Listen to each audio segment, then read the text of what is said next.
बिस्मिल्लाहिर्रहमानिर्रहीम। अस्सलाम वालेकुम। फूड आईडी चैनल पर आप सबको खुशामदीद। कैसे हैं आप सब? मैं बनाने लगी हूँ नाश्ते में आलू के पराठे। आलू के पराठे जो है वो यंग बच्चियों के लिए कि किस तरह से, क्योंकि बिल्कुल यंग बच्चियों को इस तरह के खानों के तरीके नहीं आते। अक्सर उनको ये होता है कि माएँ बनाएं, तो बहुत आसान तरीके से मैं उनको समझाने लगी हूँ। यहाँ पे मैंने आलू बॉईल किए हैं, उसके अंदर मैं डाल रही हूँ सब्ज़ धनिया और सब्ज़ मिर्च मैंने कट कर दी थी। आलू के पराठे जो है वो दो तरीके से बनाए जाते हैं हमारी माएँ, और पुराने तरीके से तो आप लोगों को पता है कि दो रोटियां बेल के एक रोटी के ऊपर जो है वो लगाया जाता था और उसके ऊपर दूसरी रोटी रखी जाती थी, जो कि बच्चियों के लिए मुश्किल है वो तरीका। तो मैं दोनों तरीक़ों से आज आपको दिखाती हूँ, एक बहुत आसान है और एक उस तरीके से। तो इसमें मैंने डाला है सब्ज़ मिर्च डाली है बारीक काट के, और सब्ज़ धनिया। अगर आप चाहें, अगर आपको पसंद है तो आप प्याज भी डाल लें। मेरे घर में प्याज नहीं खाया जाता, इसलिए मैंने प्याज नहीं डाला। बारी आती है मसालों की। यहाँ पे डलेगा नमक हस्बे जायका, मिर्च भी हस्बे जायका, जितनी आप खाते हैं उस हिसाब से। थोड़ा सा ज़ीरा पाउडर। ज़ीरा जो है तो आलू में बहुत मज़ा करता है। आलू पकाने के दौरान भी अगर आप ज़ीरा डालेंगे तो बहुत मज़े उसका जायका जो है और अच्छा हो जाएगा। खुश्क धनिया पिसा हुआ। आप चाहें तो थोड़ा सा जो है वो साबुत भी डाल सकती हैं, थोड़ा सा हाथों से मसल के। थोड़ा सा मैं इसके अंदर गरम मसाला डाल रही हूँ, घर पे पिसा हुआ। ये मर्जी पे है, डालें ना डालें इसकी कोई ज़रूरत नहीं थी खास। वैसे मैं ज़रा करारा करने के लिए डाल रही हूँ। यहाँ मैं ये डाल रही हूँ अनारदाना पाउडर या अमचूर पाउडर, कुछ भी अगर आपके पास है तो डाल लें, अगर आप खट्टा पसंद करते हैं हल्का सा। तो मज़ीद खुशबू के लिए मैंने थोड़ा सा साबुत धनिया भी डाल दिया है। तो अब मैं इसको मैश कर लूँगी। यहाँ ये सारा मसाला अच्छी तरह से मैंने मिक्स कर लिया है। तो चलिए फिर अब आगे शुरू करते हैं रोटी बनाना।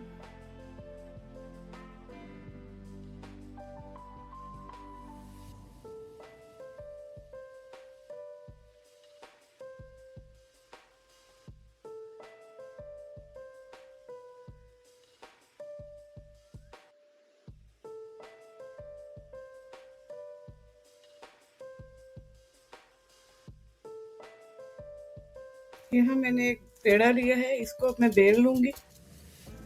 बेल के मैं थोड़ा सा इसको बड़ा कर लूँगी। बेशक अब मुझे तो तजर्बा हो गया हुआ है, मैं तो इसको बेलती भी नहीं हूँ, बल्कि इस तरह से करके तो मैं इसको थोड़ा सा चौड़ा कर लेती हूँ, इस तरह ना।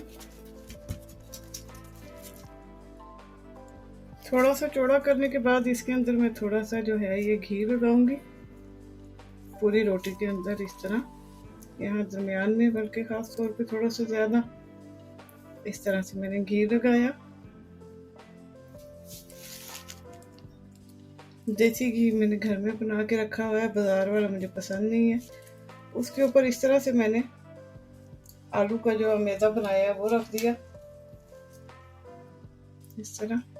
उसके बाद जो है यहाँ से इसको पकड़ें, इस तरह इकट्ठा करते जाएं, इस तरह से देखें, ऐसे इस तरह चूंटे डालते हैं ना, उस तरह करके इसको सारे को इकट्ठा कर देना।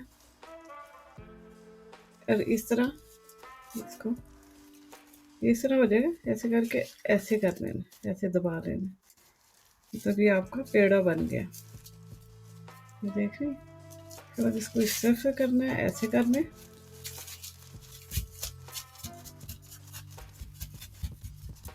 यहाँ अब आप इसको बेल लें।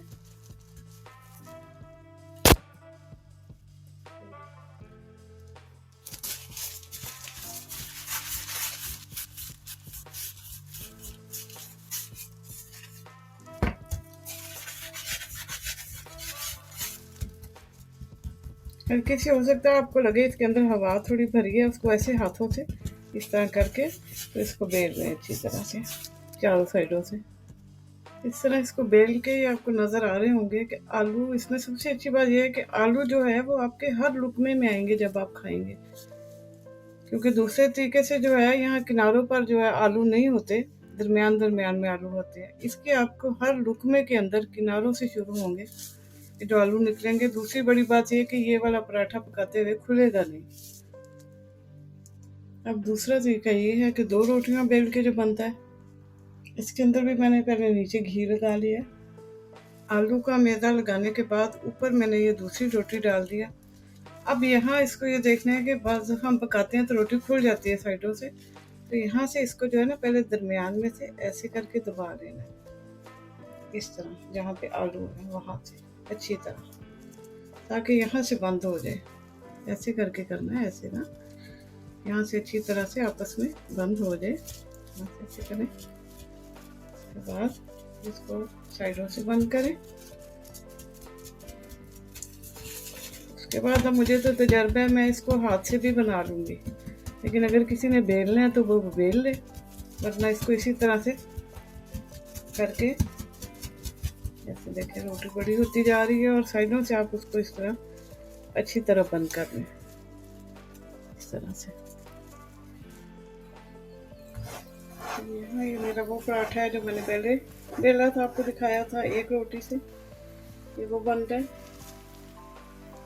ये मैंने डाला है दूसरा पराठा।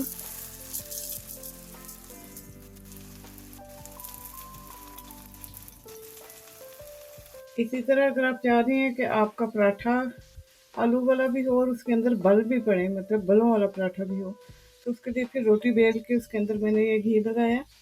थोड़ा सा मैं इसके ऊपर इस तरह खुशका डाल दूंगी, इस तरह से उसके ऊपर रखूंगी आलू।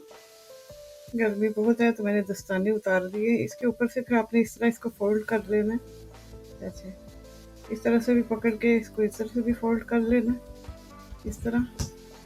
यहाँ पे आपने दोबारा से घी लगाना है,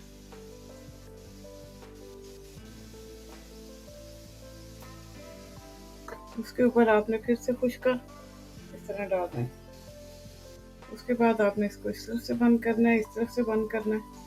करने के बाद इसको फिर आपने इस तरह करके बेल लेना है, बेल के फिर आप इसको पका लें। एक तरीका ये भी है। यहाँ दूसरा पराठा भी तैयार हो गया है। ये बल वाला जो पराठा था ये थोड़ा सा चौरस बनता है। ये तीनों पराठे आपके सामने हैं। ये तो वो है जो मैंने 2 रोटियों से बनाया था, तो ये देखें, ये वो हो गया। ये है एक रोटी से जो मैंने एक पेड़ा जो सा बना के बनाया था, वो है। इसको अब देखिए, मैं आपको दिखाती हूँ। इसके अंदर तक जो है वो देखिए किनारों तक इसका मसाला गया हुआ है। इसके बाद बारी आती है इस पराठे की, जो मैं कह रही थी कि बलों वाला होगा। तो ये देखिए इसके बल, इस तरह से करके दिखाऊं। ये 1 2 3 देखिए 4 लेयर्स है इसकी। ये मुझे दीजिए यहाँ पे इजाज़त। मिलती हूँ जल्दी किसी नई वीडियो के साथ, नई रेसिपी के साथ। मेरी कोशिश होगी कि अगली वीडियो हलवा पूरी की हो। पूरी की फरमाइश मेरी एक बहुत ही प्यारी बहन ने की है। अगर मेरा इरादा तो है कि जल्द अगली वीडियो चाहे दूनी हो पूरी की, अगर ना कर सकी तो उससे अगली वीडियो इंशाल्लाह पूरी की होगी। तो इजाज़त दीजिए, खुश रहिए, दुआ में याद रखिए। अल्लाह हाफिज़।